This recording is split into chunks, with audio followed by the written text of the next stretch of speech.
Hello student, good morning. आज हम जो फोर्थ चैप्टर है 10th क्लास के हिस्ट्री का औद्योगिकरण का युग, उसके विषय में यहाँ बात करेंगे। और इस चैप्टर में हम भारत में औद्योगिकरण की शुरुआत किस तरह हुई और विश्व में औद्योगिकरण की शुरुआत जो सबसे पहले इंग्लैंड में हुई है, उन सब बातों के विषय में यहाँ हम जिक्र करेंगे। जहाँ एक तस्वीर दिखाई गई है सबसे पहले dawn of the century, march to step के तौर पे, जहाँ एक इनके विषय में बात करें तो आपको बहुत सारी मशीनें हैं इस चित्र में आपको दिखाई देती है। और यहाँ एटीपॉल म्यूजिक जो कंपनी है उसका पहला पेज है, ये प्रिंट है उस किताब का, जहाँ बात हम करते हैं उस एल्बम के विषय में बात आती है। तो 19 में एटीपॉल म्यूजिक कंपनी ने यहाँ 1900 में संगीत की एक किताब है वो प्रकाशित की है, और उसमें नई सदी के उदय को दिखाया गया है कि किस तरह जो 17वीं सदी है उसमें नई नई मशीनों का जो आविष्कार हुआ है उनके विषय में यहाँ बताने की कोशिश की गई है। और यहाँ पे आपको एक देवी दिखाई दे रही है जो कि एक बाज, और बाज जो है उसको पहिए लगे हुए हैं, उस पे जो क्या है वो देवी है वो।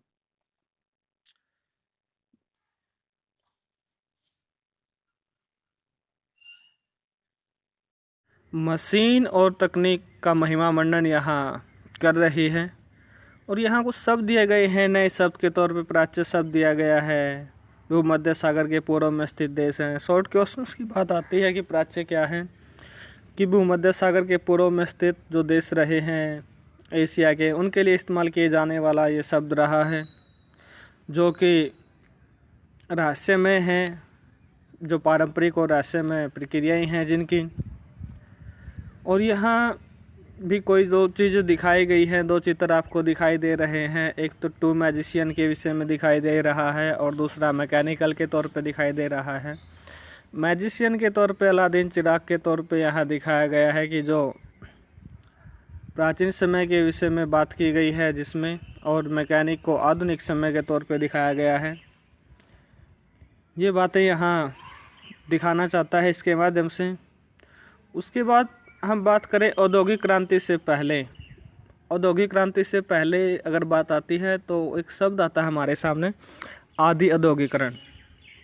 वही औद्योगिकरण से पहले की बात है। मशीनों के आने से पहले भी अंतर्राष्ट्रीय जो बाजार है उसकी मांगों को पूरा करने के लिए बड़े पैमाने पर हथकरघा उद्योग रहे हैं, घरेलू इकाइयाँ जो रही हैं उनमें उत्पादन का काम है वो किया जाता रहा है। ये बात यहाँ कहना चाहता है। आदि औद्योगिकरण हमारा एक्सरसाइज रिलेटेड क्वेश्चन भी है कि आदि औद्योगिकरण क्या है। उसके बाद हम आगे बात करते हैं, आदि शब्द की भी दी गई है कि किसी भी चीज़ के आरंभ होने की बात आती है, जो उसकी पहली प्रारंभिक अवस्था होती है। और पहली प्रारंभिक अवस्था यहाँ जो दिखाई गई है वो औद्योगिकरण की क्रांति के तौर पे यहाँ दिखाई गई है।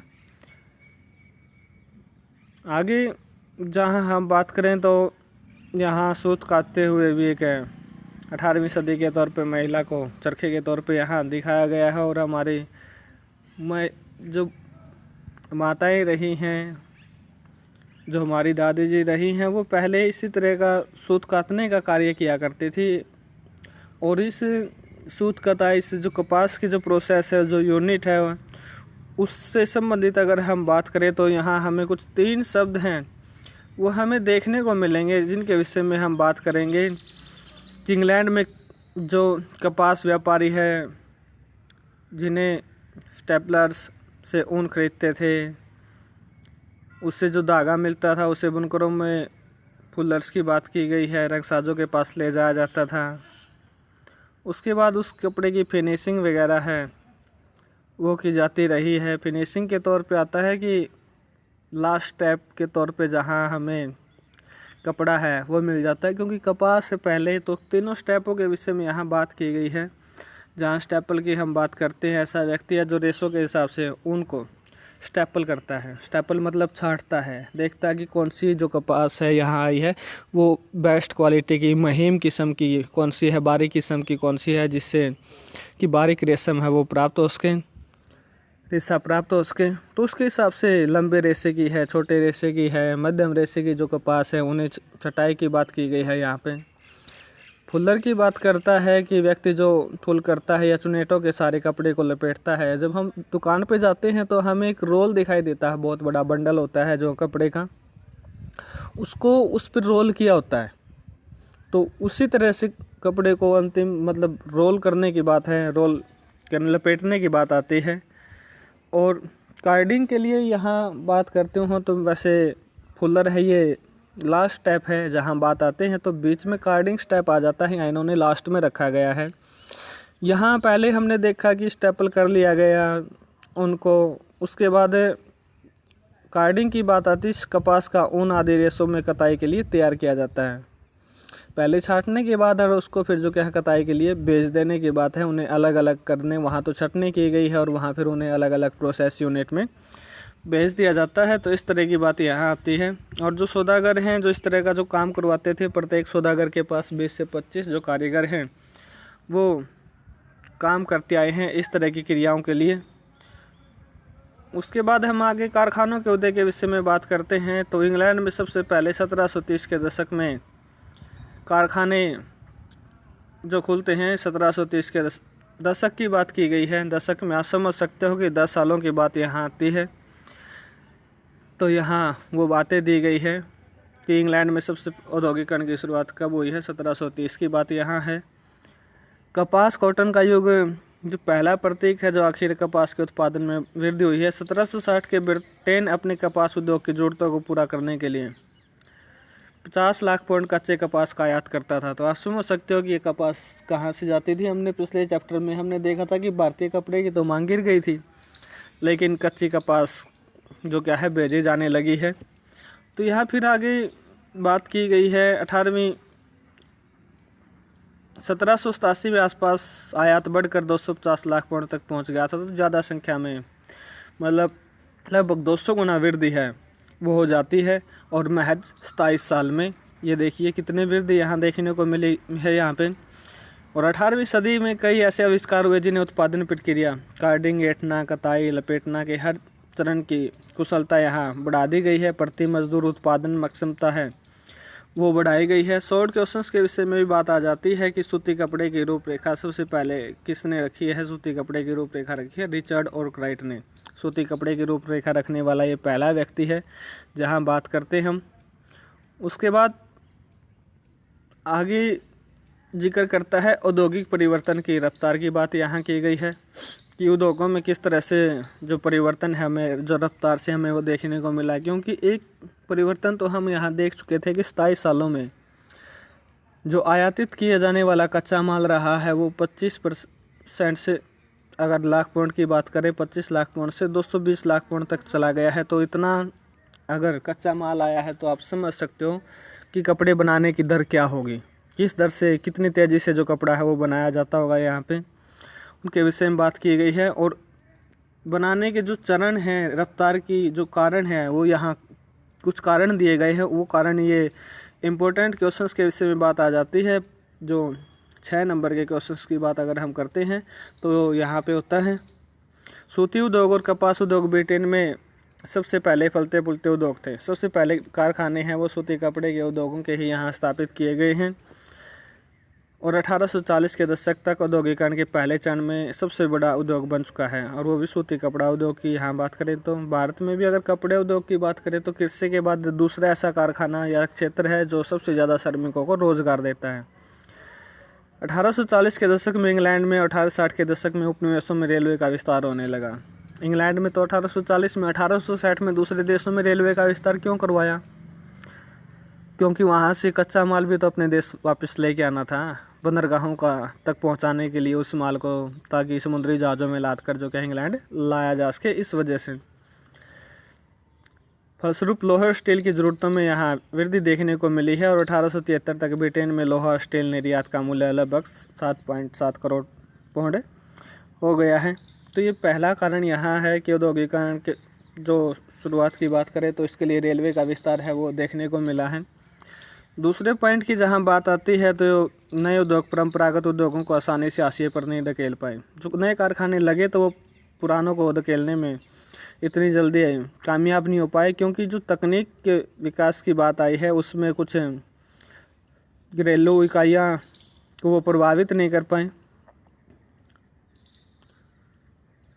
और जहां हम बात करें 19वीं सदी के आखिर में भी तकनीकी रूप से विकसित उद्योग क्षेत्र में काम करने वाले मजदूरों की संख्या कुल मजदूरों के 20% से ज़्यादा नहीं थी। तो कारखानों में जो मजदूरों की संख्या वो कम थी। कपड़ा उद्योग गतिशील उद्योग था, लेकिन उसके उत्पादन का बड़ा हिस्सा कारखानों में नहीं कहाँ होता था, घरेलू इकाइयों में होता था। तभी तो हमने कार्य औद्योगिकरण शब्द पढ़ा था, वो यहाँ यही डिफाइन करना चाहता है, यही बताना चाहता है। तीसरा है परंपरागत उद्योगों में परिवर्तन की गति भाप से चलने वाले सूती और धागे उद्योगों में तय नहीं हो रही थी, लेकिन ये परंपरागत उद्योग पूरी तरह ठहराव की अवस्था में भी नहीं थे। खाद्य प्रसंस्करण, निर्माण, पोल्ट्री, कांच के काम, चर्म शोधन, फर्नीचर और औजारों के उत्पादन जैसे बहुत सारे गैर मशीनी क्षेत्रों में तरक्की हो रही थी। तो इस तरह के जो कार्य है, कांच के काम करने हैं, चर्म शोधन का काम करना है, फर्नीचर का काम करना है, औजारों का निर्माण करना है, छोटे मोटे जो औजार रहे हैं, तो ये भी जो इस तरह के उत्पादन का कार्य है तो वो गैर मशीनी क्षेत्रों में ही किया जाता है, जहाँ मशीनें नहीं, मशीनों से वो काम नहीं होता, वो हाथ से होता है यहाँ पे। उसके बाद चौथे जो हमारा पॉइंट यहाँ आता है, लास्ट जो चरण की हम बात यहाँ कर रहे हैं इस कॉन्सेप्ट में, प्रौद्योगिकी बदलाव की गति धीमी थी। प्रौद्योगिकी बदलाव, क्योंकि लोग मशीनों का इस्तेमाल करते हुए डर रहे थे, या फिर अगर एक बार मशीनें ख़राब भी हो जाती थी तो उनके लिए उन्हें ठीक करना उनके खुद के मालिकों के जो इतना आसान नहीं था, और वो बहुत महंगी भी थी। फिर उन पर पेटेंट पर सुधार करने में जो खर्च भी ज़्यादा आता था, इस वजह से लोग उसका इस्तेमाल है कदम फूंक फूंक कर यहाँ बढ़ाते आए हैं। उसके बाद हम जहाँ बात करें तो इस परिवर्तन में हमने देखने को मिला है कि इस बात को समझने के लिए भाप के इंजन का उदाहरण लेते हैं। जेम्स वाट ने न्यूकॉमन द्वारा बनाए गए भाप के इंजन में सुधार किया। हम साइंस में पढ़ते हैं तो हमने पढ़ा है कि जेम्स वाट ने आविष्कार किया है। आविष्कारक जेम्स वाट नहीं है, न्यूकॉमन आविष्कारक है भाप के इंजन का, और जेम्स वाट ने तो उससे ख़रीद लिया था वो। और उसमें जो पेटेंट का मतलब आता है सुधार करना, और जो उसमें जो कमियां, क्योंकि न्यूकॉमन तो उस भाप के इंजन को चलाने में नाकामयाब रहा है, चला नहीं पाया उसे, तो उसे फिर जेम्स वाट ने उसमें सुधार करके उसको चलाया है। 871 में इंजन में पेटेंट करा दिया उसने, सुधार किए 871 में। और जेम्स वाट के जो दोस्त रहे हैं उद्योगपति मैथ्यू बुल्टन ने उसको जो ख़रीदा था। और 19वीं सदी में अगर हम बात करें, शॉर्ट क्वेश्चंस की बात आती है, तो इंग्लैंड में कितने भाप के इंजन थे? 321, और 871 में उसको पेटेंट किया गया, न्यूकॉमन ने उसको बनाया है। तो इसमें 70 इंजन सूती उद्योग के और 9 उन्हीं उद्योगों में काम करने वाले यहाँ रहे हैं। तो ये बात इसके विषय में है। हाँ, एक और बात मैं यहाँ आपको बताना चाहूँगा, आगे जो हम कॉन्सेप्ट में बढ़ने से पहले स्कूल के ओपन होने की भी कुछ खबरें हैं वो चल रही हैं न्यूज़ पेपर वगैरह में या फिर सोशल मीडिया पे। जब तक ओपन नहीं हो जाते या फिर 10th है का सेशन है कब स्टार्ट होगा हम कुछ नहीं कह सकते। लेकिन एक बात और जो चल रही थी उस समय कि 30% सिलेबस है वो कम किया जा सकता है। तो हमारे जहाँ हिस्ट्री पार्ट की हम बात करते हैं तो 5 चैप्टर यहाँ रहते हैं। अगर 30% कम करने की बात भी आती है तो मैं तो ये मान के चलता हूँ कि जो हमारा लास्ट चैप्टर रहेगा शायद उसको सिलेबस से फिर कट कर दिया जाए, कुछ ऐसा। तो इस कंटिन्यूटी के आधार पर मैं इस चैप्टर को ही यहाँ फिनिश करने के बाद जो आपका राजनीति का जो पोर्शन रहेगा, क्योंकि मैं यहाँ एक चैप्टर को भी छोड़ रहा हूँ और उसके पीछे रीज़न ये है जो मैं यहाँ आपको बता रहा हूँ, क्योंकि कुछ बच्चे उनके कमेंट आएंगे कि 5वां चैप्टर क्यों नहीं करवाया गया। तो वो बच्चे जो भी इस वीडियो को देखेंगे वो इस बात को समझें कि वो 5वां चैप्टर है अभी फ़िलहाल क्यों छोड़ दिया जाएगा। तो उसके विषय में मैं फिर कंटिन्यूटी जो क्लास होंगी वहाँ हम बात करेंगे, या फिर उस चैप्टर को बाद में कंप्लीट है वो करवा दिया जाएगा।